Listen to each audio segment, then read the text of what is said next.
Conflict can take many forms in Distant Worlds 2. We won't cover espionage and sabotage in this video, but we'll deal with everything your space fleets and armies can do.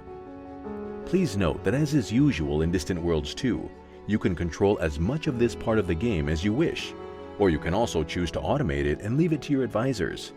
First of all, while there is a formal state of war that can exist in Distant Worlds, that's not required in order to attack the ships, stations, or worlds of another empire, pirate, or independent world. You are free to be aggressive even without a state of war, though it will harm your relationship and could have consequences up to and including war. Early in the game, you'll test your fleets and troops mainly against two potential targets: pirate factions and independent worlds. Pirates can be kept relatively peaceful through diplomacy, but sometimes you may feel the need to send a different kind of message.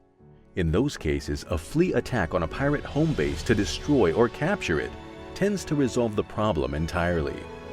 With independence, when diplomacy has failed or just isn't your preferred option, an invasion from your orbiting troop transports can also encourage them to join your empire, or else. Later on, you will face other empires like your own, and this is where the full array of strategies and tactics become much more important. From designing your warships to organizing them into fleets of various roles and types with the new fleet templates, to setting the tactics by fleet or even by ship to match up with your goals, or constructing monitoring stations, defensive space bastions, and massive planetary defense facilities, you have many options at your disposal. A variety of military starships, from the small escort up to the largest battleships and carriers, all play important roles in your empire's defense. In addition to starships, you also have troops, both to defend your worlds and invade the worlds of your enemies. Infantry, armor, special forces, planetary defense units, and titans, as well as robotic or clone troops, can all potentially be part of your army, and the new army template system can help you determine the right mix for each task.